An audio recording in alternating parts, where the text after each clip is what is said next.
ओम शांति। तो आज के इस सायंकालीन सत्र में हमारे बीच में पधारे हैं हमारे आदरणीय राजयोगी भ्राता राजू जी। हम एक हाथ हिलाकर आपका स्वागत करते हैं, सत्कार करते हैं, अभिनंदन करते हैं।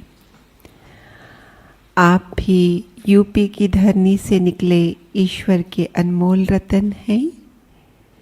4 वर्ष की आयु में ही आपके घर में गीता पाठशाला खुल गई थी, तो बाल्यकाल से ही वो ईश्वर की पढ़ाई का नशा चढ़ता रहा और लौकिक पढ़ाई भी करते रहे। और जब आप 70 में मधुबन में आए तो मधुबन की बहुत गहरी अमिट छाप पड़ी आपके दिलो दिमाग पर। और फिर घर जाकर 71 में परमिशन के पत्र के साथ आप मधुबन में आए और तब से 71 से ही आप मधुबन में समर्पित रूप से अपनी सेवाएं दे रहे हैं। आरंभ में आपने अलग अलग सेवाएं की, लेकिन 76 में बाबा ने खास आपको मुरली की सेवाएं दी। मुरली को टाइप करना, सिंधी को हिंदी में करना, जो आज भी हम देखते हैं कि जब ऑनलाइन मुरलियाँ मतलब बाबा की पधरामणी के दिन होते हैं तो इनका अलग ही स्थान होता है बैठने का। उधर बाबा बोल रहे होते हैं और आप टाइप कर रहे होते हैं। तो ये खास मुरली की जो आप सेवा करते हैं, जिसके कारण दिन रात आपके बुद्धि में वो ज्ञान के रत्न ही होते हैं। तो उन ज्ञान रत्नों से स्वयं भी भरपूर होते रहते हैं और औरों को भी भरपूर कराते रहते हैं, औरों की भी बुद्धि रूपी झोली भरते रहते हैं। आप जानते हैं ना, एक सीरीज़ है अमूल्य रतन, जिसमें आपसे अव्यक्त मुरली से प्रश्न पूछे जाते हैं और आप उनके आंसर करते, और लगभग 1000 से भी ज़्यादा एपिसोड उनके तैयार हो चुके हैं। और साथ साथ जो पत्र पुष्प आदि सेंटरों पर पहुंचते हैं वो भी आप ही तैयार करते हैं। दादियों के पास जो पत्र आते हैं हिंदी में, उनको भी आप रिस्पॉन्ड करते हैं, दादी जैसा कहती है उस रीति से। फोटोकॉपी, स्टेशनरी आदि भी आप संभालते हैं। दिव्य बुद्धि का वरदान बाबा ने आपको दिया हुआ है और जिससे आप देश विदेश में अपनी सेवाएं दे रहे हैं।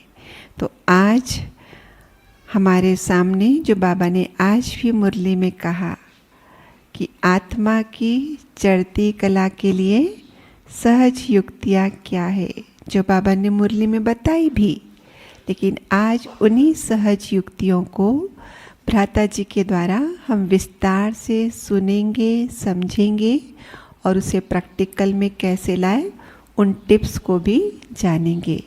आदरणीय भ्राता जी, और 7:30 तक योग भी कराएंगे। और जैसे कि रिक्वेस्ट थी कि क्लास 7 से थोड़ा पहले पूरा करेंगे ताकि आप लोगों को 5-10 मिनट क्वेश्चन आंसर करने की मार्जिन मिले। आदरणीय भ्राता जी। ओम शांति।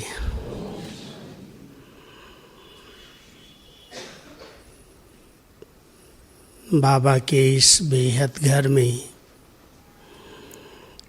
बाबा की चरित्र भूमि, कर्म भूमि, वरदान भूमि में आप सबने योग तपस्या का गोल्डन चांस लिया है और सभी इस भूमि पर आते ही बाबा की यादों में समा गए होंगे। ये धरनी ऐसी है जहाँ योग की मेहनत नहीं करनी पड़ती, अपने आप कहते हैं ना, कण कण से तेरी याद आती है। किसी भी कोने में चले जाओ, बाबा यहाँ पर योग करते थे, बाबा यहाँ पर खेलते थे, बाबा यहाँ पर बच्चों से मिलते थे, बाबा यहाँ तपस्या करते थे। एक एक स्थान ये पांडव भवन बाबा की प्रैक्टिकल साकार की कर्म भूमि, चरित्र भूमि रही है। और साथ साथ हमारी जो यज्ञ की सभी बड़ी दादियाँ हैं, उन सब ने भी इस स्थान पर तपस्या की है। इसलिए जिस स्थान पर तपस्या के वाइब्रेशन होते हैं, वहाँ पर जाते ही उनकी अनुभूतियाँ होने लगती हैं। तो सबसे तो भाग्य यही है कि इतनी दूर से आप सभी इस कोरोना काल में भी हिम्मत करके यहाँ पहुँचे हैं, जिसके लिए आप सबको बहुत बहुत बधाई हो। कानपुर से साथ में मैं देख रहा हूँ इतनी सब टीचर्स भी साथ साथ आई हैं, अलग अलग स्थानों से। तो सब ने बाबा के घर में तपस्या का संकल्प लिया। यही आपकी चढ़ती कला की निशानी है। बाबा कहते हैं, चढ़ती कला तेरे भाणे सबका भला। आपकी चढ़ती कला, हम बच्चों की चढ़ती कला संगम पर होती है तो सारे विश्व की आत्माओं को गति सद्गति मिल जाती है, इतना भला हो जाता है, कल्याण हो जाता है। तो सभी जिस दिन से बाबा के बच्चे बने, मैं समझता हूँ प्रगति में, उन्नति में चढ़ती कला का अनुभव तो जरूर करते होंगे। पहले की जीवन और बाबा के मिलने के बाद की जीवन, उसका कंट्रास्ट तो हर एक के पास होगा ही। उसके आधार से ही बता सकते हैं कि कैसे आज से 5 साल, 10 साल, 15 साल पहले बाबा मिले और बाबा की दिव्य पालना से, पढ़ाई से, वरदानों से हम दिन प्रतिदिन अपनी प्रगति कर रहे हैं, चढ़ती कला का अनुभव कर रहे हैं। कई बार चढ़ती कला होते होते कभी कभी ठहरती कला और रुकती कला भी हो जाती है, क्योंकि कई परिस्थितियाँ आती हैं। जैसे अभी सबके सामने एक बड़ा पेपर आ गया, अचानक का पेपर ही कहें, और जो तैयार नहीं थे उनके लिए हलचल हुई कि ऐसा भी होता है क्या, ऐसे भी हो सकता है क्या। जिन्हों के पास ज्ञान और योग की शक्ति थी, जिनके पास मनोबल था, उन्होंने उस पेपर को बहुत सहज रीति से पार कर लिया, पास हो गए। पेपर तो हिलाने वाला आता ही है। और बाबा कहते हैं ये कलयुग की परिवर्तन की सीमा में, परिवर्तन के समय में बहुत कुछ अचानक होने वाला है। इतने बड़ी सृष्टि का परिवर्तन, कलयुग का परिवर्तन कोई सहज नहीं है, साधारण नहीं है, क्योंकि इसके तुरंत बाद सतयुग को आना है।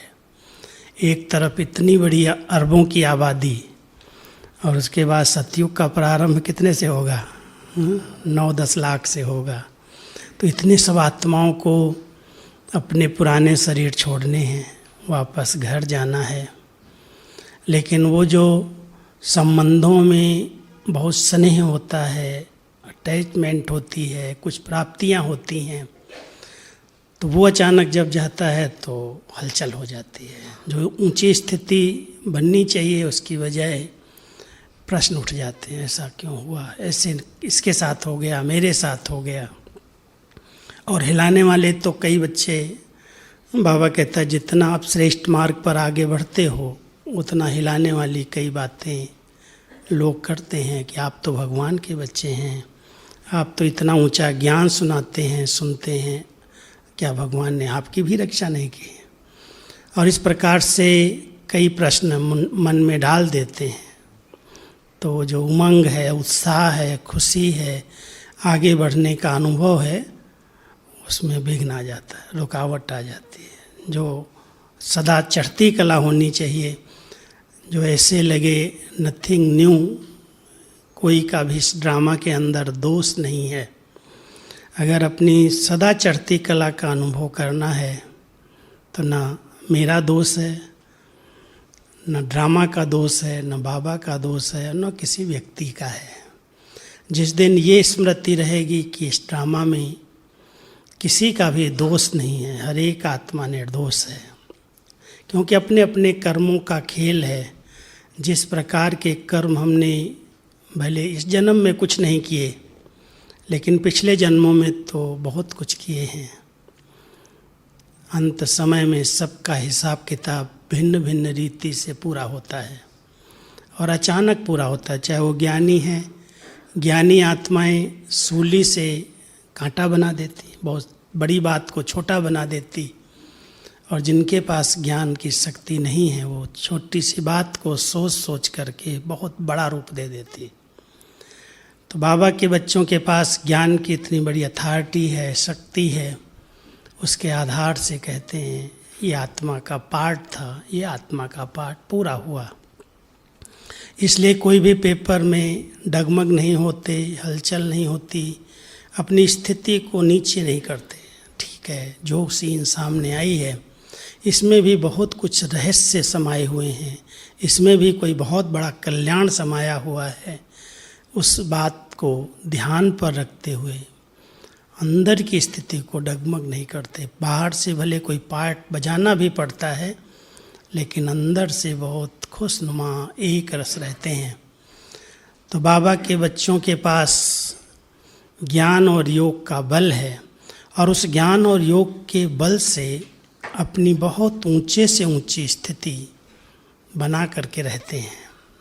कोई भी बात आएगी हम ऐसे सहज पार हो जाएंगे, क्योंकि आज जो बाबा ने जिस प्रकार से चढ़ती कला की विशेषताएं बताई हैं मुरली के अंदर, कई बाबा के बच्चे चलते चलते एक दूसरे के कान में कुछ न कुछ नेगेटिव बातें डाल देते हैं। जो आज की मुरली से बाबा ने कहा कि चढ़ती कला में बच्चों की ठहरती कला हो जाती है, उसका कारण है कि संग दोष में जब हम आते हैं तो बाबा ने आपके लिए ऐसे बोला था, बाबा ने ये कह दिया, या बड़ी बहन ने ऐसे आपके लिए कह दिया, और वो बात हमने सुनी और बिना उसकी जांच किए हुए अंदर अंदर सोच लिया कि बड़े लोग भी मेरे लिए ऐसे बोलते हैं, सुनते हैं, कहते हैं, बाबा ने ऐसे कह दिया, तो मूड खराब हो जाती, वो खुशी गायब हो जाती।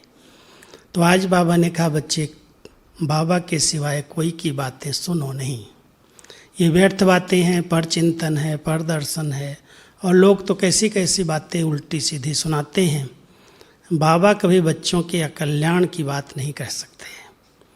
तो कोई ने ऐसी बात किसी को सुनाई होगी और उसकी स्थिति खराब हो गई, खुशी गायब हो गई, उसने पढ़ाई छोड़ दी, योग छोड़ दिया। तो बाबा को जब पता चलता है कि ऐसे ऐसे बच्चे सुनी सुनाई बातों के कारण जो एक चढ़ती कला की मंजिल में आगे बढ़ रहे थे, वो ठहरती कला में आ गए, रुक गए। तो बाबा को मुरली के माध्यम से हम बच्चों को सावधान करना पड़ता है। तो आज बाबा की मुरली में पूरी यही शिक्षा थी, यही सावधानी थी कि कोई भी बातें अगर बाबा के बारे में, यज्ञ के बारे में, ज्ञान के बारे में, बड़ों के बारे में उल्टी सीधी करे, इधर की उधर सुनाएं, तो उस पर विश्वास नहीं करना, उस पर भी कभी भी सोच करके अपने आप को भारी नहीं करना, अपनी खुशी को गायब नहीं करना। अगर आपको लगता है कि हाँ ऐसा हो सकता है, तो जब समय हो तो डायरेक्ट पूछ करके अपने आप को हल्का कर लेना चाहिए, भारी नहीं रखना चाहिए। तो इसलिए बाबा अपने बच्चों को इस समय, क्योंकि चढ़ती कला कहाँ तक चढ़ के जाना है, संगम युग है, उतरे तो हम पूरे 5000 साल हैं।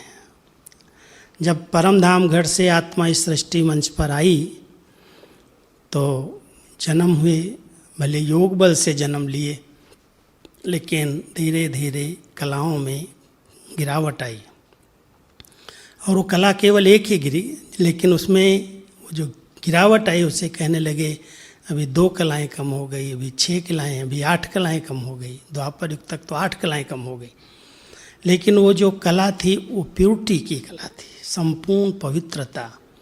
जो आत्मा एकदम ऊपर से परमधाम घर से सृष्टि पर आई, वो संपूर्ण पावन थी, स्वच्छ थी, निर्मल थी। कोई भी शरीर का हिसाब किताब नहीं था, संबंधों का कोई बंधन नहीं था। पार्ट बजाते बजाते, शरीर का साथ लेते लेते जो परसेंटेज प्योरिटी की थी उसमें धीरे धीरे गिरावट आई। तो सतयुग, त्रेता, द्वापर, कलयुग, 4 युगों के अंदर जो आत्मा एकदम बिल्कुल ऊंचाई पर थी, 16 कला संपूर्ण निर्विकारी, वो आत्मा धीरे धीरे कलयुग के अंत में आकर के बाबा कहता अभी कोई कला नहीं रही, 9 कला हो गई। अब फिर से बाबा उसको चढ़ती कला में ले जाते। ज्ञान और योग की शक्ति से 4 ही सब्जेक्ट बाबा पढ़ा करके हर बच्चे को उसी 16 कला संपूर्ण बनाने के लिए उनको विधियां बताते हैं, युक्तियां बताते हैं। और जो बच्चे बाबा की मुरली पर ध्यान देते हैं, वैसे कहते हैं जब कहीं चढ़ाई होती है, चढ़ाई की ऊंचाइयों पर हमें जाना होता है, चोटी पर पहुंचना होता है, तो कभी कभी कुछ न कुछ सहारा लेना पड़ता है, लाठी चाहिए तो उस पार हो जाते हैं। तो ये मुरली भी हमारे लिए एक लाठी का काम करती है। मुरली की लाठी ऐसी है, अगर साथ है तो कितनी भी बड़ी चढ़ाई है हम उसको धीरे धीरे करके पार कर लेते हैं। लेकिन मुरली का ही अगर साथ छूट गया, वही हमारे से छूट गई, तो जो भिन्न भिन्न विधियां मिलती हैं समय पर समय, उनसे हम वंचित हो जाते हैं। इसलिए कोई भी पेपर आए, कैसी भी बातें आए, बाबा की मुरली को बहुत ध्यान से सुनना, पढ़ना, चिंतन करना और एक एक बच्चे को अनुभव की अथॉरिटी बन करके रहना है। सिर्फ सुन लिया, आत्मा है, अजर है, अमर है, अविनाशी है, चक्र के अंदर आती है, शरीर लेती है, छोड़ती है, हिसाब किताब बनाती है, चुकतू करती है, ये सब ज्ञान है। और ज्ञान सुनने में, सुनाने में बड़ा मज़ा आता है, रस आता है। लेकिन जब वो ज्ञान स्वरूप में आ जाता है, अनुभव की हम अथॉरिटी बन जाते हैं, तो आने वाले सभी पेपर्स को हम सहज पार कर लेते हैं। नहीं तो दूसरों के आगे अगर कोई पेपर आता है तो बड़ी अच्छी तरह से उनको हम हिम्मत दिलाते हैं, मदद करते हैं, सहयोग देते हैं और कहते छोड़ दो, ड्रामा था, ये तो इसका पार्ट था, पूरा हो गया, सोचो नहीं, दुखी नहीं हो। उसको तो बहुत सांत्वना देते हैं, उसके लिए बहुत सहानुभूति दिखाते हैं। लेकिन जब खुद के सामने वैसा पेपर आता है तो क्या हाल होता है, क्योंकि अनुभव की अथॉरिटी व्यक्ति नहीं बना। मैं अभी एक जगह गया था कुछ 1 हफ्ते पहले, तो वहाँ एक माता जिसकी बेटी समर्पित है, घर में गीता पाठशाला चलती है, और बहुत पक्की निश्चय बुद्धि, खुद में निश्चय, बाबा में निश्चय, परिवार में निश्चय, ड्रामा में निश्चय, बहुत पक्की अपनी बेटी को समर्पित कराया और गीता पाठशाला के निमित्त बनी। हर एक को बहुत हिम्मत दिलाई। इस कोरोना काल के अंदर बहुत सारे लोगों के सामने अचानक पेपर आए, उसमें उसने बहुत हिम्मत दिलाई, सबको मनोबल बढ़ाया, आगे बढ़ाया। लेकिन अचानक उसी का पति चला गया, और जब उसका गया तो कहती है मैं सबको सुनाती रही हूँ, सबको बताती हूँ, ड्रामा है, कल्याणकारी है, मैं रोई नहीं हूँ, लेकिन मैं अंदर अंदर सोच सोच करके डिप्रेशन में चली गई। ऐसा हो गया, ऐसा हो गया, ऐसा हो गया। तो उसकी जहाँ बेटी रहती थी सेंटर पर, तो उसने कहा तुम अभी कुछ दिन के लिए वहाँ से निकल के आ जाओ इधर। तो मेरे को मिलाया उससे, मैंने कहा तुम इतनी अच्छी, इतना ज्ञानी, इतनी योगी, इतने लोगों को बल दिया, तुमने कभी अपने लिए सोचा नहीं था क्या? कहती भाई जी अभी भी ज्ञान मेरे को पूरा है, ऐसा नहीं है कि ज्ञान कहीं उड़ गया है, ज्ञान पूरा है, लेकिन वो बात भूलती नहीं है। सामने से जैसे इतने समय हम साथ रहे हैं, इतने समय बातें आई हैं, कुछ भी हुआ है, अभी जब से हुआ है तब से वो व्यक्ति भूलता ही नहीं है, अंदर से जैसे सामने घूमता है। कहने का भाव मेरा समझ गए होंगे कि ऐसी बातें, ऐसी परिस्थितियां जब आती हैं तब पता चलता है सचमुच ज्ञान हमारे जीवन में कहाँ तक आया है। ज्ञान सुना देना बड़ा ईजी है, लेकिन जब हम उसका मनन करते हैं, चिंतन करते हैं, उसको स्वरूप में लाते हैं, तो आने वाली परिस्थितियों को पेपर तो कोई के सामने भी आ सकता है, चाहे ज्ञान में है चाहे नहीं है, लेकिन उस पेपर में उसकी स्थिति एक रस रहे, अचल अडोल रहे, बाबा का साथ अनुभव हो, नथिंग न्यू की स्मृति रहे, उसके लिए बहुत अच्छे अनुभव की अथॉरिटी बनने की ज़रूरत है। इसलिए कई बार बाबा कहते हैं जहाँ लगन है वहाँ विघन नहीं रहते। चढ़ती कला वाली आत्माओं की दो निशानियाँ होती हैं, कोई भी बात उनकी लगन को कम नहीं कर सकती। लगन माना बहुत सच्चे दिल का प्यार।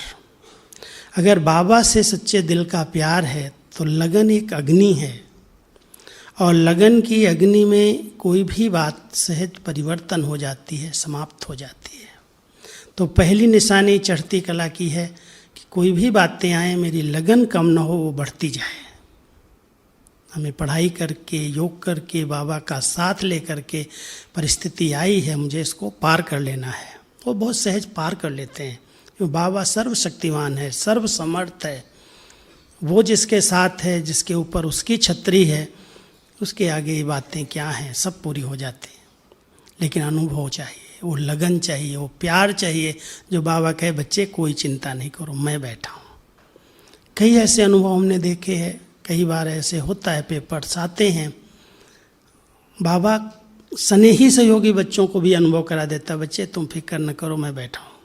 हमारे पास एक यहाँ पर आबू में बाबा का स्नेही था, लेकिन सन्यासी था। यहाँ गुफा है गौमुख के ऊपर, नीचे वाली नहीं, ऊपर। जब गौमुख जाते हैं तो वहाँ एक बहुत बुजुर्ग सन्यासी था, करीब 109 साल की उम्र में उसने शरीर छोड़ा। बाबा से उसका बहुत जिगरी प्यार था, बाबा के प्रति बहुत भावना थी।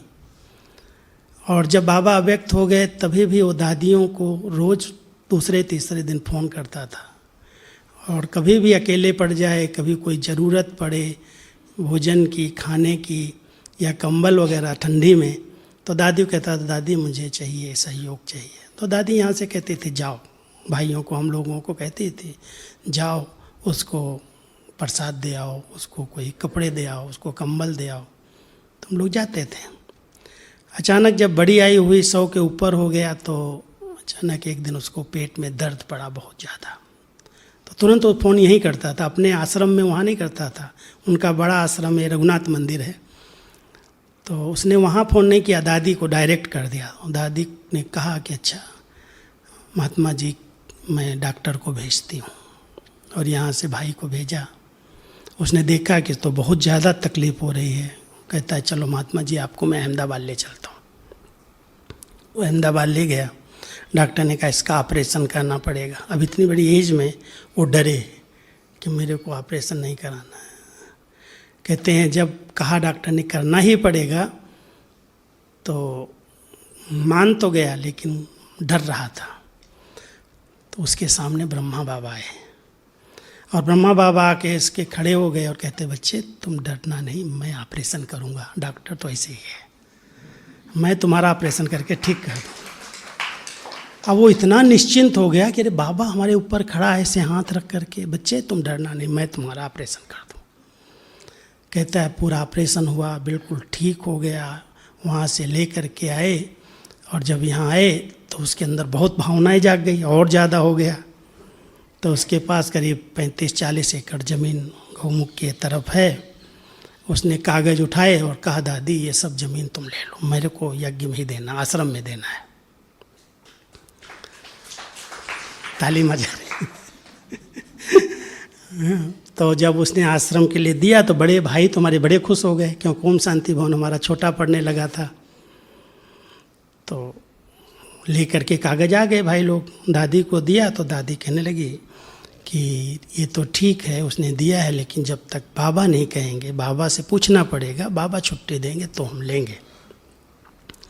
तो ये हिस्ट्री हॉल है ना, यहाँ पर गुलजार दादी को गद्दी पर नीचे ऐसे बिठाया और बाबा की पधरावनी हुई। बाबा को बुलाया, इसी के लिए बुलाया कि ज़मीन दे रहा है, लेना या नहीं। और बाबा आए, बाबा ने बहुत प्यार से पहले दृष्टि दी, फिर दादी ने सुनाना शुरू किया, बाबा ऐसे ऐसे इसलिए बुलाया है आपको, ये कागज़ हैं, ये सन्यासी की 35-40 एकड़ ज़मीन है।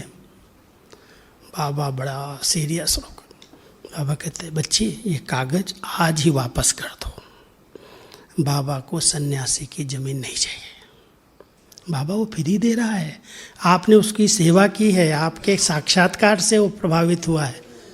बाबा फिर सीरियस, बाबा को किसी की सन्यासी की ज़मीन नहीं चाहिए। क्या करेंगे? सबने थोड़ा समझाने की बाबा को कोशिश की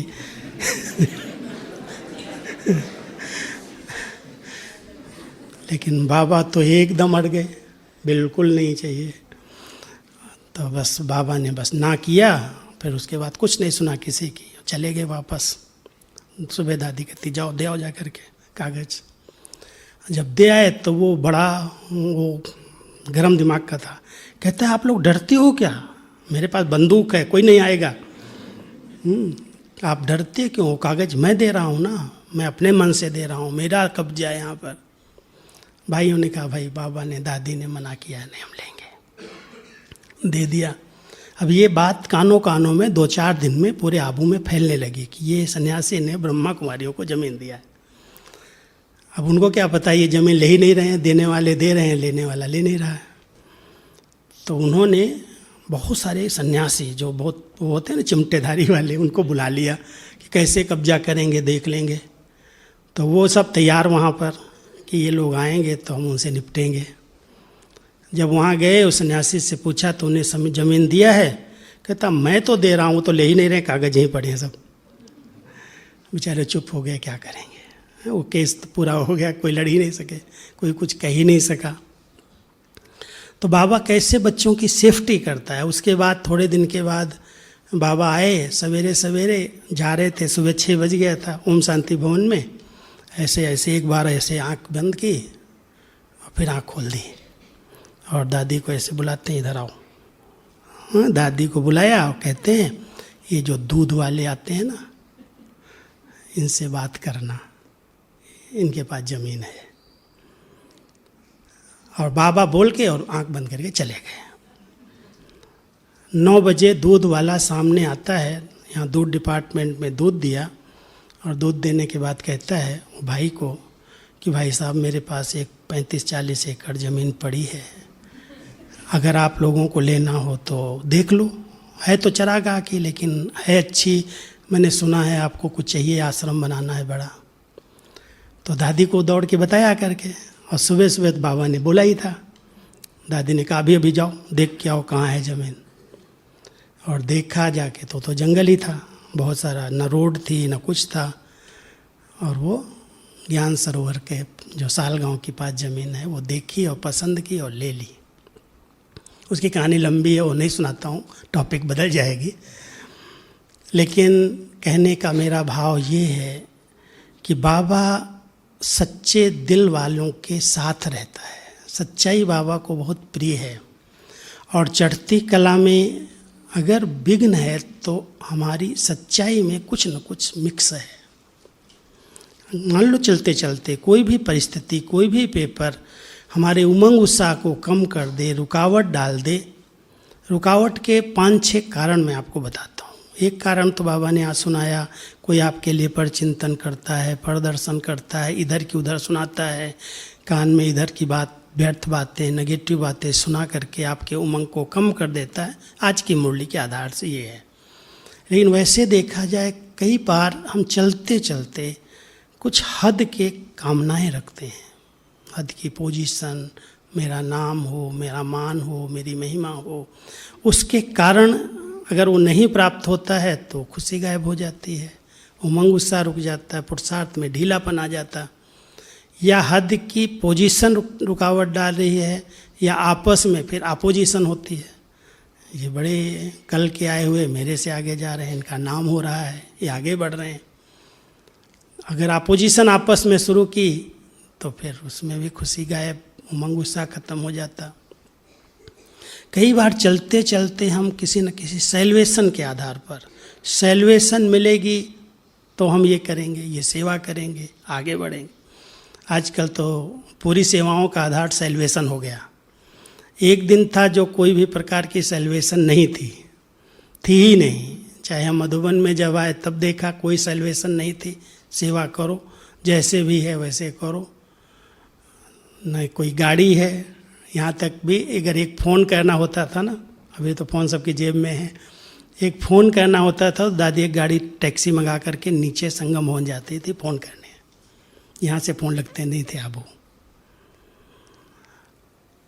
न गाड़ी है, न कोई साधन है, न सुविधाएं हैं, लेकिन इतना बड़ा सेवाओं का कार्य दीदी दादी ने त्याग के, तपस्या के बल से आगे बढ़ा दिया। कोई नहीं सेल्वेशन मांगी, कोई ने नहीं मांगी, और उसी बिना सेल्वेशन के यहाँ से गए।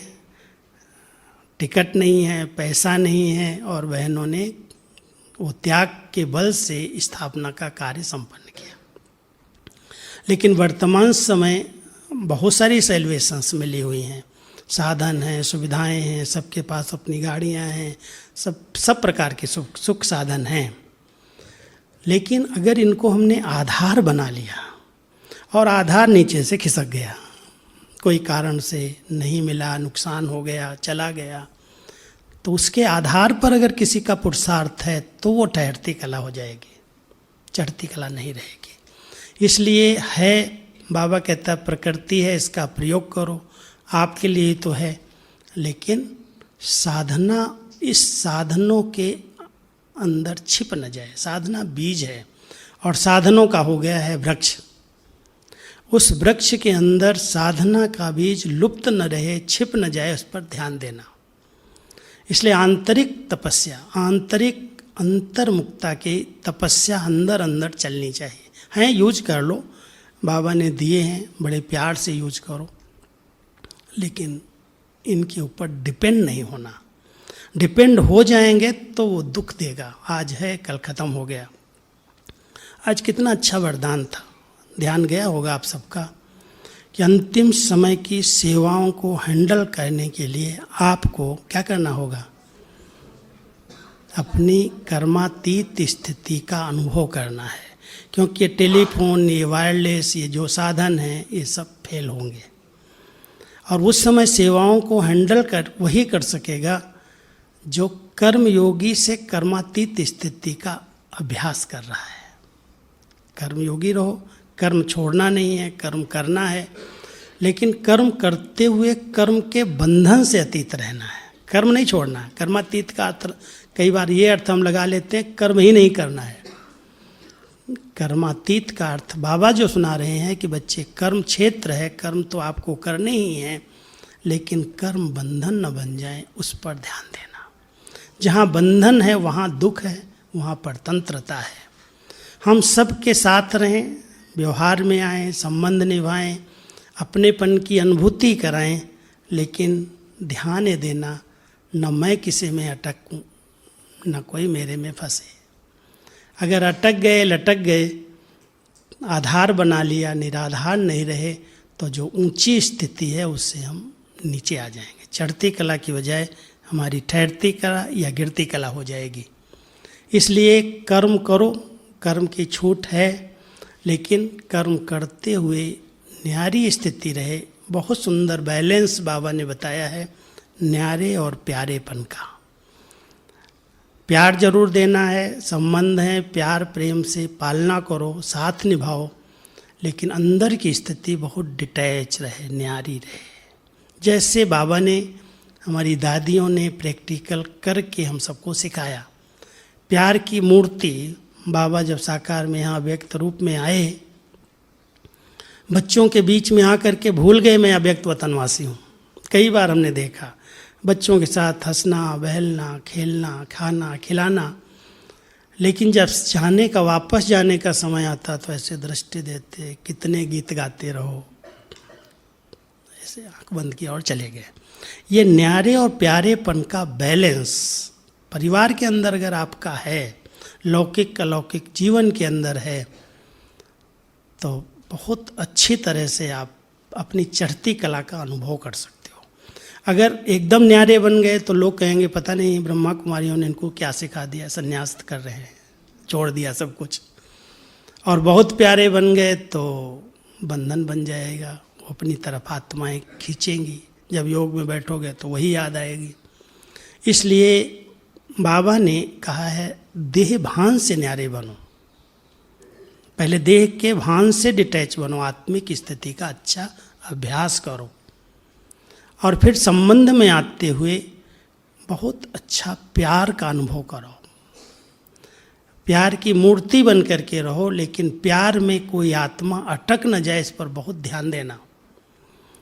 तो जब न्यारे और प्यारेपन का बैलेंस रहेगा, कर्म और योगी जीवन का बैलेंस रहेगा, परमार्थ और व्यवहार का बैलेंस रहेगा, तो ये बैलेंस ब्लेसिंग दिलाता है, दुआएं दिलाता है, और उस दुआओं के आधार से आत्मा की चढ़ती कला का अनुभव होता है।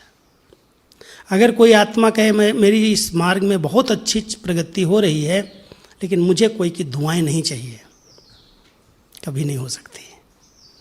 जहाँ तक हमने अनुभव किया है, जिन आत्माओं ने अपने इस मार्ग में, आध्यात्मिक मार्ग में प्रगति की है, उस प्रगति के पीछे दुआएं बहुत बड़ा योगदान है, बहुत बड़ा उनका सहयोग रहा है। बहुत दिल से सेवाएं की हैं, साथ दिया है, समय पर एक दूसरे को पूछा है, समय पर सहयोगी बने हैं। बाबा की दुआएं मिली, आज्ञाकारी बनने से, सपूत बनने से, मददगार बनने से बाबा की दुआएं मिल गई। और परिवार में समय पर एक दूसरे को साथ देने से, मदद देने से परिवार की दुआएं मिल गई। निमित्त आत्माओं को रिस्पेक्ट दिया, उनकी हाँ में हाँ मिला लिया, उनकी दुआएं मिल गई। और वो दुआएं हमारे योग को सहज कर देती, हमारी स्थिति को अच्छा बना देती। और कोई भी अगर छोटा मोटा मेरे आगे पेपर आ जाए, कोई हिसाब किताब आ जाए, तो कहते हैं कोई बात नहीं, दुआएं मेरे साथ है। आपने दादी जी को जिन्होंने देखा है, कौन कौन बैठे हैं जिन्होंने दादी जी को देखा है? हाथ उठाओ। लगभग हैं, सभी ने देखा है। बड़ी दादी, प्रकाशमणि दादी को 2007 में दादी अव्यक्त हुई। 2007, 14 साल हो गए वो भी। तो उन 14 साल के अंदर जो नए बच्चे आए हैं, उनको तो दादी की पालना नहीं मिली। लेकिन दादी प्रकाशमणि जी, जो यज्ञ की हमारी बाबा की जैसे वारिस थी, बाबा जब अव्यक्त हुए हैं तो अपना हाथ में हाथ दे करके बाबा ने सब शक्तियाँ दादी को ट्रांसफ़र की। और उसके बाद दादी जी ने 38 साल यज्ञ को बहुत आगे से आगे बढ़ाया, अपनी भी चढ़ती कला की और सारे परिवार को साथ लेकर के आगे बढ़ाया। लेकिन उनके जीवन का एक ही लक्ष्य था, मुझे सबकी दुआएं चाहिए, बस सबको कैसे स्नेह दूं, सम्मान दूं, आगे रखूं, अपने से आगे रखा। मैं बड़ी हूं, मैं हेड हूं, बाबा ने मुझे मुखिया बनाया। उनकी चलन से, उनके व्यवहार से, उनके कोई भी कर्म से कोई ने ये नहीं सोचा, ये नहीं समझ पाया कि दादी कोई हेड है। कहती थी मैं जिस दिन हेड समझूंगी उस दिन मुझे हेडक हो जाएगी। मैं हेड नहीं हूँ, हेड तो बाबा ही है। उसने मुझे निमित्त बनाया है, और निमित्त बनाया इसलिए मुझे निमित्त बन करके बाबा के इस कार्य को आगे बढ़ाना है और सबका साथ लेकर के आगे बढ़ाना है। इसलिए जितने भी भाई बहनें थे, हम सभी साथ थे। हर बात में सम्मान दिया, स्नेह दिया, सदा सेवाओं में सहयोगी बनाया, और इतने बड़े यज्ञ को निर्विघ्न यहाँ तक पहुँचाया। जो विस्तार हुआ है, दादी जी के होते 138 देशों में सेवा केंद्र खुले। वो दादी जी का जो विशाल दिल था, जो उनके अंदर एकदम प्यार की, रिस्पेक्ट की भावनाएं थी, हर एक की सम्मान देने की। लास्ट में 2 साल, 2.5 साल शरीर का पेपर आया, हिसाब किताब शरीर का शुरू हुआ। लेकिन शरीर का पेपर आते हुए भी कभी भी उन्होंने ये महसूस नहीं किया कि मुझे तकलीफ है, मुझे दर्द है। किसी के आगे वर्णन नहीं किया। शायद सुना होगा, क्लासेज आप सब मेरी सुनते होंगे। एक दिन दादी को बॉम्बे से लेके आए थे हॉस्पिटल से, और अपने कमरे में ऐसे ही चारपाई पर थी, तो मैं गया दादी के पास, बैठ गया बाजू में। कहा दादी, बहुत दिन से मैं आपके नाम से पत्र लिखता हूँ, 2 साल 1.5 साल हो गए, आपने मुझे पत्र लिखा ही नहीं है, और प्रकाश मणि के नाम से मैं पत्र लिखता हूँ। मेरी दिल थोड़ी ऐसे होती है, पहले आप लिखाते थे, पढ़ते थे, कुछ गाइड करते थे, तो मेरे को बहुत प्यार से कहती नहीं नहीं तुम बहुत अच्छा लिखता है, दादी ने तुमको वरदान दिया है, दादी ने तुमको छुट्टी दी है, लिखो तो मेरे नाम से। उस दिन मैंने कहा नहीं दादी, अभी आप आए हैं ना बॉम्बे से, अभी आप पत्र लिखो। तो मैं बहुत फोर्सली उनको लिखाओ कुछ तब मैं लिखूंगा, नहीं तो अभी नहीं लिखूंगा। बैठ गया बाजू में। तो हमारी गुलजार दादी उसी समय अंदर प्रवेश हुई, कमरे में आई, दादी से मिलने के लिए आई। तो गुलजार दादी कहते हैं आज तुम दोनों क्या बात कर रहे हो? हम दो ही थे और तीसरा नहीं था कोई, क्या बातें चल रही हैं आपस में? तुम दादी कहते दादी को कहती गुल पता नहीं आज इसको क्या हो गया है, रोज़ तो इतने अच्छे पत्र लिखता है, पत्र पुष्प भेजता है, इतना बढ़िया करता है, लेकिन आज कहता आप लिखाओ। तो गुलजार दादी तो बहुत रमणीकता से बहुत मुस्कुराते हुए बोलती है दादी लिखाना तो चाहिए आपको, लिखाना तो चाहिए। अब दादी चुप, कहती अच्छा लिखो। तो मैं डायरी पेन तो ले गया था साथ में, लिखाना शुरू किया। पहली लाइन लिखाई, कहती है लिखो दादी 100% ओके है। दादी 100% ओके है, क्योंकि दादी कभी ये नहीं कहती मैं ओके हूँ, दादी 100% ओके है। तो मैं कहा नहीं दादी ये मैं नहीं लिखूँगा, अगर ये लिखूँगा ना तो जो लिखता हूँ उसमें झूठ हो जाएगा, लोग कहेंगे इसने अपने मन से लिख दिया। क्योंकि आप अभी हॉस्पिटल से आए हैं, आपको ऑक्सीजन अभी लगी है, आप बिस्तर से उठ करके क्लास तक नहीं जा सकते, मैं कैसे लिखूँ 100% ओके हैं? तो कहती है अच्छा ये बताओ मुझे हुआ क्या है, हमसे डिबेट करने मेरे क्या हुआ है। दादी कैसे कहूँ कि आप बिल्कुल ठीक हैं, हुआ क्या है मैं कैसे बोलूँ? कहती ये तो डॉक्टरों का चक्कर है, मैं बिल्कुल ओके हूँ, मुझे तो बाबा की परिवार की आप सबकी बहुत दुआएं हैं, मुझे कोई दर्द है क्या, मुझे कोई तकलीफ है क्या? और इतना निश्चिंत रूप से मुझे कोई तकलीफ नहीं, तो 19-20 चलता है, ये शब्द थे दादी के, तो 19-20 चलता है, तुम लिखो दादी 100% ओके है। अच्छा ठीक है लिख देता हूँ। फिर लिख करके दूसरा शब्द हमने कहा और क्या लिखना है? कहते लिखो दादी बड़ी बड़ी बाहें ऐसे करके, ऐसे किया, सबको बहुत भाकी पहन रही, प्यार कर रही है। फिर कहती है रुको, अरे गुल ये लिखाना चाहिए मुझे, अब ये चैट ये तो बाबा कर सकता है ना, प्यार भाकी में ले सकता है, प्यार कर सकता है, मैं कैसे लूँगी? तो गुलजार दादी हंसते हंसते कहती दादी आपको बाबा ने अपनी सीट पर बिठाया है, आप तो निमित्त हैं, आप नहीं लेंगी तो कौन लेगा? आपको ही सबको बाकी प्यार करना है। अच्छा लिख दे भाई, लिख दे। ऐसे बहुत अच्छी 3-4-5 लाइनें लिखाई और फिर कहती अभी तुम मेरे नाम से लिख दो जा करके, ठीक है। तो मेरा कहने का मतलब है कि ये जो दादियाँ जिन्होंने कोई भी पेपर को ऐसे खुशी से, हल्केपन से, बिना कोई दुख के, दर्द के पार कर लिया, स्थिति बनाई ना, उस स्थिति को डगमग होने नहीं दिया। ज्ञान और योग की इतनी शक्ति थी, बाबा का इतना साथ था, दुआओं का इतना बल था, जो कोई भी पेपर को नथिंग न्यू कह करके पार कर लिया। स्थितियाँ चल रही, अडोल रही, एक रस रही। तो हम सब बाबा के बच्चे विघ्न विनाशक हैं, विघ्न के अंदर डिस्टर्ब न हो जाएं। क्यों आ गया, कहाँ से आ गया, और हलचल में आकर के प्रश्नों में जब उलझ जाते हैं तो उलझी हुई स्थिति समय पर ठीक निर्णय नहीं ले सकती। क्या करना चाहिए, कैसे करना चाहिए, पेपर आया इसको कैसे पार करना है, उस समय डगमग हो जाते हैं। इसलिए बाबा कहते हैं बच्चे कोई भी बात आती है धैर्यता से, शांति से, बाबा की याद में एकदम लगन में मगन हो जाओ, वो विघ्न का हल मिलेगा। ये बात आई है, इसको ऐसे पार करना है, इसका ये आंसर है, इस स्थिति को ऐसे हम इस परिस्थिति को पार कर सकते हैं।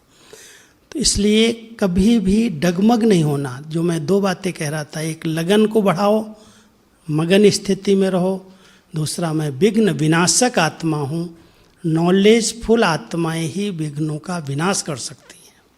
इसलिए देखो श्री गणेश की जो पूजा करते हैं बहुत महत्व देते हैं। कोई मकान बनाएंगे, कोई दुकान शुरू करेंगे, कोई बिजनेस शुरू करेंगे तो पहले स्वास्थ्य का गणेश निकालेंगे। क्यों? कहते हैं गणेश का अर्थ ही है विघ्न विनाशक। वो शिव बाबा का बच्चा है और हम सबको बाबा ने टाइटल दिया है, तुम मेरे बच्चे विघ्न विनाशक बच्चे हो। विघ्नों का काम है आना और आपका काम है उन विघ्नों को विनाश कर देना, उनको पार हो जाना। तो हम सब बाबा के बच्चे अगर नॉलेजफुल हैं, श्री गणेश के फोटो में ही 3-4 विशेषताएं दिखाई हुई हैं और वही विशेषताएं अगर हमारे जीवन में आ जाएं तो हम भी विघ्न विनाशक बन सकते हैं। चित्र से ही पता चलता है। एक उसकी लंबी सूढ़ परखने की निशानी है। दूर से ही जान जाता है कि आगे कुछ है। पहले चलने से साथ साथ उससे रास्ता साफ कर लेता है। बड़ा पेट समाने की शक्ति है, एक परखने की शक्ति है, एक समाने की शक्ति है।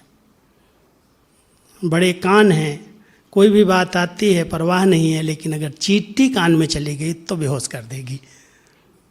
इसलिए बाबा कहता है कोई चींटी, कोई भी व्यर्थ बातें इसके कान में नहीं जानी चाहिए। वैसे तो हजारों चींटियां पैर के नीचे कुचल देगा, लेकिन अगर एक चींटी कान में चली गई तो बेहोश हो जाएगा।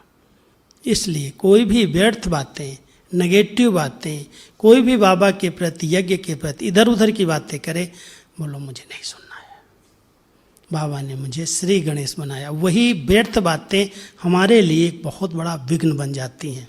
इसलिए चूहे की सवारी, कोई बड़े से बड़ी बात है चूहे जैसे छोटा बना करके पार कर लो, उसमें कभी भी डिस्टर्ब नहीं होना। ज्ञानी तो आत्माएं बड़े से बड़े पेपर को बहुत छोटा बना करके उसको पार करती हैं, और जिनके पास ज्ञान की कमी है उस छोटे से बात को पहाड़ बना देती। इसलिए तिल को ताड़ नहीं बनाना है, छोटी बात को बड़ा नहीं बनाना है। अगर बड़े से बड़ी बात आई है, ज्ञान और योग की शक्ति से, बाबा के साथ से, परिवार की दुआओं से सहज पार हो जाएगी। तो सब बाबा के बच्चे, चढ़ती कला तेरे बहाने सबका भला, चढ़ती कला में आगे बढ़ते चलो। क्वेश्चन नहीं, करेक्शन नहीं, कोटेशन नहीं, सेल्वेशन नहीं। अगर इन सब बातों से पार रहोगे, क्वेश्चन करोगे तो उसका हल तो फिर है ही नहीं। कई प्रकार के प्रश्न आत्मा को उलझा रहे हैं और बाबा ने ज्ञान दिया है नॉट और डॉट, केवल 2 शब्दों में। जो मेरे काम की बात नहीं है, मुझे नहीं सोचनी है, नहीं करनी है, नहीं बोलनी है, नॉट। और जो कुछ बीत गया है, डॉट, फुल स्टॉप। स्थिति एक रस रहेगी, चढ़ती कला का अनुभव होगा, उन्नति का अनुभव होगा। तो मैं समझता हूँ आप सभी बाबा के घर में आए हो, अच्छी तपस्या करो, नॉट और डाट करके निश्चिंत स्थिति में रह करके बाबा की सर्व शक्तियों को कैच करो। जितना ये बुद्धि बिल्कुल क्लीन होगी ना, बाबा की ऐसी लाइट आएगी, टचिंग आएगी और आप अनुभव करेंगे सर्वशक्तिवान की सर्व शक्तियाँ वो मेरे साथ साथ हैं, वो समाई हुई हैं। और बातें जो कलयुग के अंदर आ रही हैं और आने वाली हैं, उनको हम अपने मनोबल के आधार से बहुत सहज पार कर लेंगे। वर्तमान समय जिन आत्माओं के पास मनोबल था वो डगमग नहीं हुए। नहीं तो जरा भी अगर मन कमज़ोर हुआ, हाय हाय हुआ, भयभीत हो गए, डर गए, तो कहते डर भय ने मार दिया, लोगों को ख़त्म कर दिया। और जो निश्चिंत रहे, कोई बात नहीं, आया है चला जाएगा, तो उसमें बहुत सहज उन्होंने उस पेपर को क्रॉस कर लिया। तो आप सभी बाबा के घर में क्या करेंगे? सर्व शक्तियों से संपन्न बन करके बाबा की दुआओं का हाथ, उसकी छतरी का अच्छा अनुभव करके जाना। ओके, अभी 10 मिनट है। मुझे कहा गया है कुछ प्रश्न भाई लोग पूछेंगे, बहनें पूछेंगी। वैसे ओम शांति। जो आप मुरली का सार निकालते हैं और 4 पेज की मुरली में बाबा कई सब्जेक्ट कवर करते हैं, लेकिन जब सार को देखते तो सारा सब्जेक्ट उसमें संबंधित होता है सार में। दूसरा जो धारणाओं में कुछ ऐसे पॉइंट रहते हैं, जैसे बाबा ने कहा विदेही बन के मुझे याद करो। और दूसरी बात बाबा ने कहा, क्रोध से किसी को हर्ट नहीं करना। वो भी धारणा की पॉइंट है, ये भी धारणा की पॉइंट है। लेकिन जब बाबा कहते हैं कि शांत रह के मुझे याद करो, तो हम लोगों को ईजी लगता है धारणा की पॉइंट। जब बाबा कहते हैं क्रोध से किसी को हर्ट ना करो, तो थोड़ा सा होमवर्क टफ हो जाता है। तो मैं ये कहना चाह रहा था कि आप, बाबा ने मुरली कंटिन्यूसली सुना है शुरू से, जो सार है, जो चारों पेजेस को कंसर्न होता है, और दूसरा धारणा का इतना अच्छा पॉइंट जो रोज़ होमवर्क ज़बरदस्त मिलता है। ये क्या बाबा आपको टच करता है, या आप इसको बहुत मेहनत करके अध्ययन करते हैं? क्या इसका आपका अनुभव है? थोड़ा जानना चाह रहे थे। आप सब जानते हो कि बाबा की बहुत बड़ी बेहद की रचना है, और पालनहार तो बाबा ही है। किसी भी इंस्ट्रूमेंट को निमित्त बना सकता है। दादियों ने मेरे में क्या देखा मैं नहीं जानता। शुरू से लेकर के आज करीब मैं समझता हूँ 1973 में मैंने बाबा के साथ बैठ करके 73 से ही मुरली लिखना शुरू किया। जब बाबा आते थे तो पूरी रात रहते थे, तो ईशो दादी थोड़ा समय पहले बैठती थी, और फिर जब वो उठ जाती थी तो मुझे बिठा देते, तुम बैठो लिखो। तो 73 से ही ये सेवा बाबा ने मुझे दी। और बाद में जब 76 में पूरी डिपार्टमेंट मेरे हाथ में आई, उसके बाद दादी जी मुझे रोज़ बुलाती थी, क्योंकि दादी जी मुरली सुनाती थी क्लास में।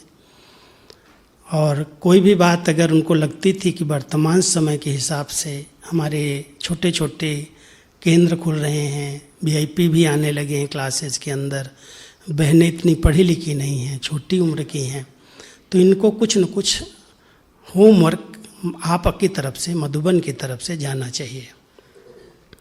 तो उन्होंने मुझे हर पल गाइड किया।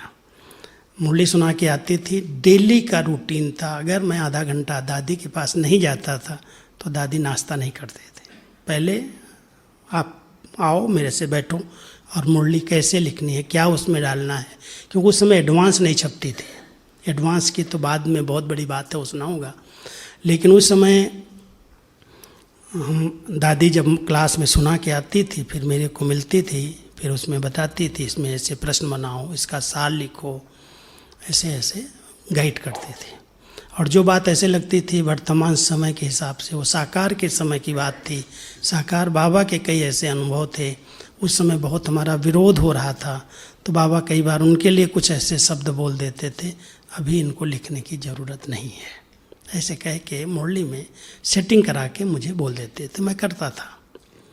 धीरे धीरे दादियाँ समझ गई, अभी ठीक होने लगा, क्वेश्चन आंसर इसमें डाले गए।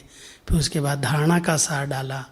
फिर बाबा एक बार आए, अव्यक्त बाबा आए, तो पूरी रात हम लोगों से, जब मधुबन वालों से मिले, तो 120 भाई पूरी रात मिले मधुबन वाले, और बहुत कुछ बोला बाबा ने। तो दादी ने कहा, क्या बोला इतना सब, तुम रात भर क्या कर रहे थे बाबा के साथ? तो मैंने कहा, दादी बहुत वरदान दिए बाबा ने। वरदान दिए? एक एक को दिया। एक एक को बाबा ने आधा घंटे टाइम दिया। बैठा, बोलता, वरदान देता, दृष्टि देता, टोली देता। तो ऐसे करके वो था समय 20 मार्च 88। और 20 मार्च 88 में जो बाबा ने इतना सब दिया, तो जब मैंने कहा वरदान दिए है, तो दादी कहते तुम टाइप करके ले आओ। टाइप करके जब ले गया तो इतनी बड़ी किताब जैसा बन गया। पूरी रात बोला था बाबा ने। कहती अब क्या करोगे तुम? तो मेरे मुख से निकला कि दादी जिसको बाबा ने बोला है ना, मैं उनको टाइप करके दे देता। उनका फ़ोटो निकला है, फ़ोटो के साथ अपने अपने डिपार्टमेंट में लगाएंगे, देखेंगे, याद रखेंगे, बाबा को याद करेंगे कि बाबा ने मुझे वरदान दिया। तो मुझे कहती अच्छा, तुम लोगों को पर्सनल दिया है? तुम लोगों को अकेले के लिए दिया है क्या? नहीं नहीं, सारे ब्राह्मण परिवार के लिए दिया है। तुम ऐसे करो, इसको 4 लाइन में छोटा करके मुरली के नीचे लिखना शुरू करो। कहा दादी ये बहुत बड़ा बड़ा है, एक एक को तो करीब 1 पेज का वरदान, पूरा 1 पेज का है। कहती नहीं, 4 लाइन से ज़्यादा नहीं लिखना, मुरली कट नहीं करना। ठीक है।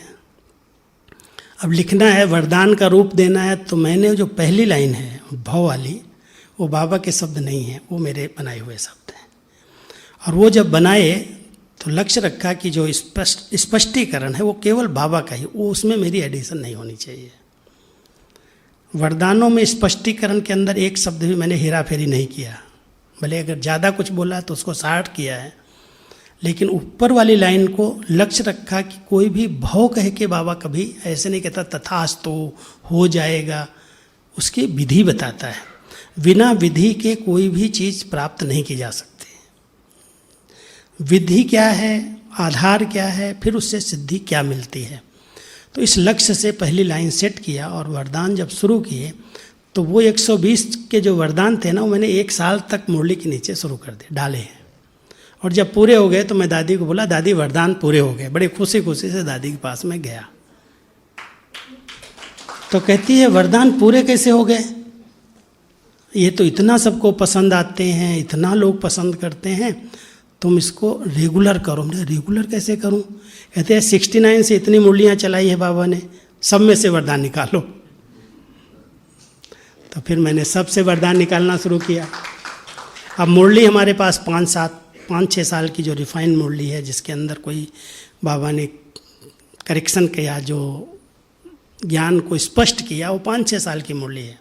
बाकी बात का पहले का कोर्स तो बाबा ने ख़त्म करा दिया था। तो हम 5-6 साल की मुरली के 1 साल ज़्यादा के वरदान निकाल दिए, मतलब 6-7 साल के निकाल दिए। और फिर वो वरदान मुरली के अंदर शुरू किए।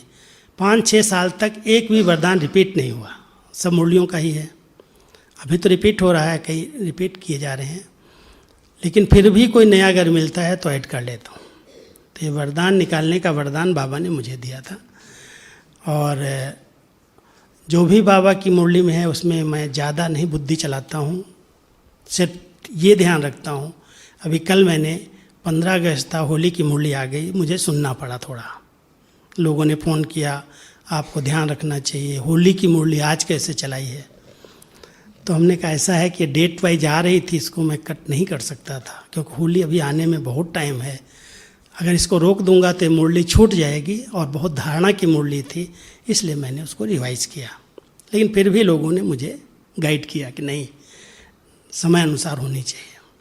तो मैं एक ध्यान रखता हूँ कि मान लो आज बाबा की मुरली चलाते चलाते साकार बाबा कहता है आज गुरुवार है, अब वो मुरली रिपीट हो रही है मंगलवार को।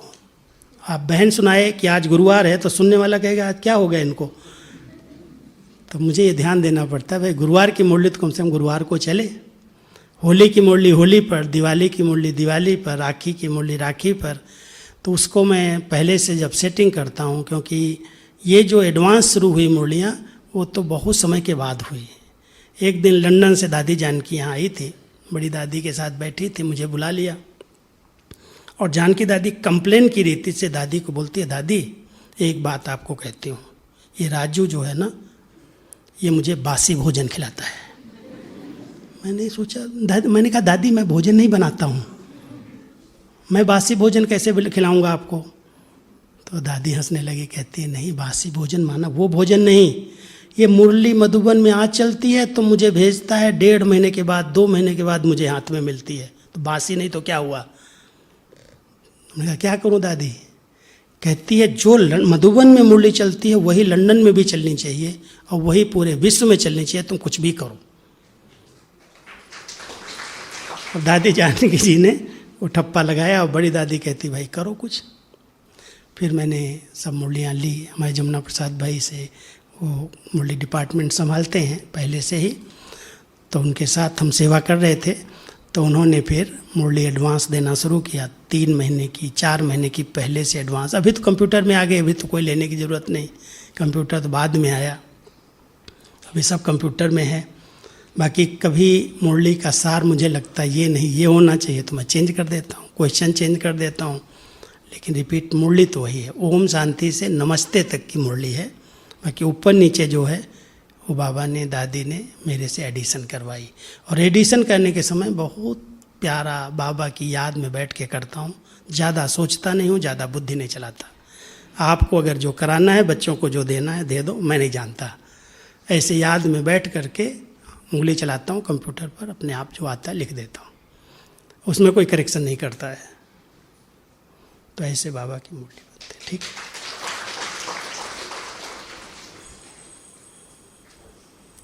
ठीक है। मुरली के बारे में और कोई तो प्रश्न नहीं है ना? हाँ, क्या है, बोलो। ऐसा है कि यहाँ पर एक भाई है अहमदाबाद में, वो डॉक्टर लोहार के उसमें आता है साइड में, तो वो क्विज बनाता है, कुछ न कुछ प्रश्न उत्तर बनाता है उसके। और कई लोग अभी मुरली के ऊपर, बहुत सारे लोग अपना अपना वेबसाइट बना करके अपने अपने साइट पर रख रहे हैं। अगर आपको अच्छा लगता है, आपकी उन्नति होती है तो भले देखो, नहीं तो मधुबन से डायरेक्शन नहीं है कोई को भी उसके लिए। नहीं, क्विज मधुबन से नहीं जाता। अच्छा अच्छा, ठीक।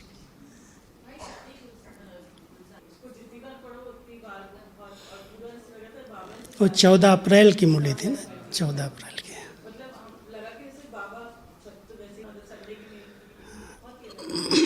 उसके विषय में बताऊं क्या? ऐसा है कि बाबा ने कराची के अंदर कुछ संदेशियों को पार्ट मिला था ट्रांस का। छोटी छोटी बहनें थीं, 11 साल 12 साल, गुलजार दादी भी 9 साल की थी, और दूसरी संदेशियाँ भी इसी उम्र में थी, छोटी थी। तो एक पुष्पमणि दादी थी, उस समय दादी अभी कहते हो, तो बेबी बच्ची थी उस समय, लेकिन बाबा की आलमाइटी की प्रवेशता होती थी उसमें, बाबा के सामने। और जब वो आती थी, बाबा रात को कभी 2 बजे आ गई, कभी 3 बजे, उसमें प्रवेश होते थे आलमाइटी, और फिर वो मुरली कुछ न कुछ सुनाते थे। और वो जो सुनाते थे वो बड़ी डिफरेंट होती थी, लेकिन कुछ कारण बने, माया आई, जो आज बाबा कह रहे थे लास्ट आने वाले फास्ट चले जाते हैं, पहले वाले तो आए और भागंती हो गए। तो वो आत्मा भी कुछ ऐसे ही डिस्टर्ब हुई और कारण से कुछ चली गई थी। लेकिन उसके द्वारा जो ये महावाक्य उच्चारण हुए बड़े ऊंचे हैं, बड़े धारणा के थे। 14 साल तक तो कराची में रहे, लेकिन जब बाबा वहाँ से आए तो कोई भी डायरियों का वजन बहुत था। जब सामान सब लाना था ना, तो सबसे ज़्यादा वजन दादियों की डायरियों का था, तो बहुत लिखा था 14 साल। तो बाबा ने बड़ी युक्ति से सबकी डायरियाँ इकट्ठी की और कहा, बच्चे ये डायरियाँ वहाँ ले जाके क्या करोगे भारत में? बाबा तो रोज़ ज्ञान सुनाता नया नया, ये सब इकट्ठा करो। और एक लोहे का टैंक मंगवाया बड़ा, उसमें सबको इकट्ठा करके ज़मीन में दबा दिया उसको, वो लाने नहीं दिया। क्यों? बाबा ने कहा, बच्चे जब द्वापर युग में फिर भूकंप आएंगे ना, तो ये किताबों से शास्त्र बनेंगे, इसलिए यहाँ दबा दो उसको। तो वो जो कराची का पढ़ाई थी, ज्ञान था, वो यहाँ आया नहीं। लेकिन कोई दादियाँ जिनकी राइटिंग बहुत अच्छी थी, वो 1-2 किताबें, 1-2 डायरियाँ ले करके अपने पास आई थी, और वो भी देती नहीं थी। वो जब शरीर छूटे, जब अव्यक्त हो गई, तो वो डायरियाँ मिल गई। और जब मिल गई और मेरे हाथ में आ गई, तो मुझे लगा कि इतना अच्छा खजाना है, बाबा ने इतना सुनाया है, तो कहीं ना कहीं मैं इसको भेज दूँ। तो वो मुरली जो बनाई थी उसी से बनाई थी। वो डायरेक्ट मुरली नहीं चली है, पैराग्राफ्स हैं, अलग अलग सेंटेंस में हैं, और कई दिन की है वो। लेकिन एक मुरली का रूप दे करके उसको मैंने एक ट्रायल किया कि क्या लोगों की व्यू होती है। वो भारत के अंदर तो बहुत लाइक किया सभी ने, बहुत सारे फ़ोन आए, लेकिन विदेशियों को एक क्वेश्चन कई उठ गए कि अभी तक कहाँ रखा था, अभी तक क्यों नहीं भेजा था। तो इसलिए उसको दादी ने कहा, छोड़ दो, भी नहीं भेजना। ठीक है जी।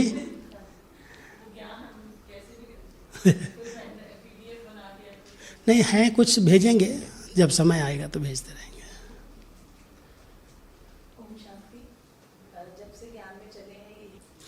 नहीं, उस समय क्या था, वो गीत तो मेरी तरफ से नहीं हो, बाबा के समय ही बजते थे।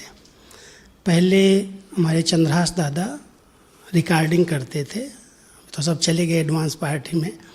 लेकिन बाबा जब बोलते, मुरली शुरू होती थी, तो उसके पहले गीत बजता था। और ये जितने गीत हैं, ये सब फिल्मी गीत थे पहले बाबा की मुरली में, जो हैं पुरानी फिल्मों के आधार से हैं। इस पाप की दुनिया से कहीं और ले चल, महफिल में जल उठी समा परवानों के लिए, ये कौन आया मेरे मन के द्वारे, तुम ही माता तुम ही पिता, नैनहीन को राह दिखाओ प्रभु, ऐसे ऐसे बहुत अच्छे अच्छे गीत वो हैं, किसी के पास रिकॉर्डिंग में होंगे। तो बाबा जब वो गीत बजता था ना तो बच्चों से पहले अर्थ करवाते थे, उसी से मुरली चलवाना शुरू करते सिखाते थे। एक तरफ मम्मा एक तरफ बाबा, ये तो विद्याबेन ज़्यादा सुनाएंगी हमसे ज़्यादा, साकार में ये थी। एक तरफ बाबा बैठते थे, एक तरफ मम्मा बैठती थी और बच्चों से गीत बजवा के कहते थे आओ बीच में बैठो और अर्थ बताओ इसका। तो ये गीत उसी समय से चलते थे, लेकिन बाबा पूरा गीत नहीं बजने देते थे, क्योंकि गीत में कई शब्द भक्ति के आ जाते हैं। जैसे प्यार का सागर है ना, तो उसमें एक बूंद के प्यासे हम, तो बाबा कहता बच्चे कभी बूंद के प्यासे होते हैं क्या, वो तो सागर होते हैं, उनके समान होते हैं। तो कोई भी ऐसे शब्द होते थे तो बाबा उसका अर्थ बताते, इसमें गलत क्या है ठीक क्या है। तो इसलिए गीत से ही मुरली शुरू हुई। बाद में बाबा ने 1 साल गीत भी बंद करा दिए थे, और अभी तो अपने पास ज्ञान के बड़े अच्छे अच्छे गीत हैं, उनको भी सुनने की क्या है। इसलिए वो गीत वहाँ से शुरू हुए थे।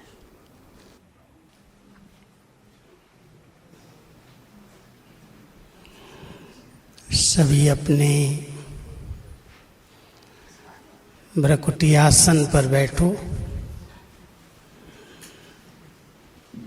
अपने चमकते हुए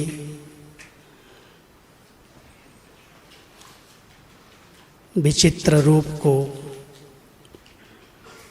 दिव्य नेत्र से अनुभव करो।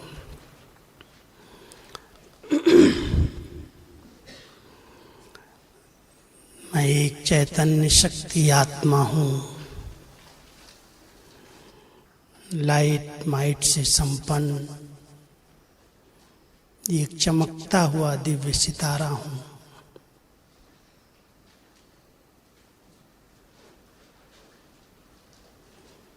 इस शरीर और आत्मा दोनों अलग अलग अनुभव हों।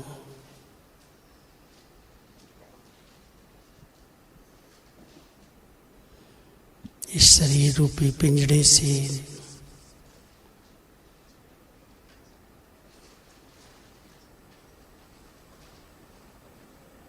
न्यारी बनकर मैं आत्मा मन और बुद्धि के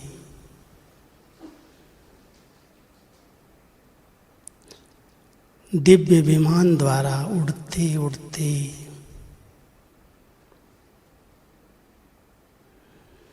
अपने लाइट के वतन में, फरिश्तों की दुनिया में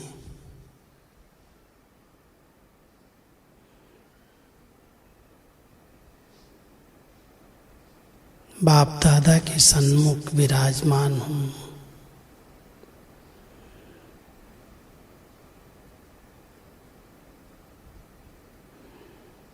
बाबा के मस्तक से, उनके दिव्य नेत्रों से सर्वशक्तियों की लाइट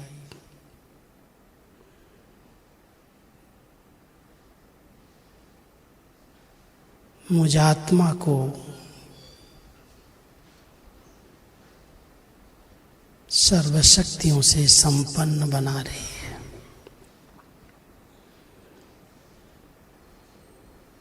बाबा का वरदानी हाथ मेरे मस्तक पर है। उन वरदानों की छत्र छाया के नीचे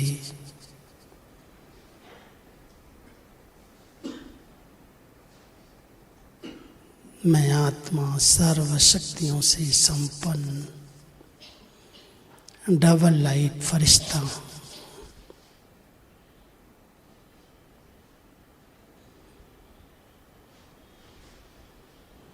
फरिश्ते स्थिति का अनुभव करो।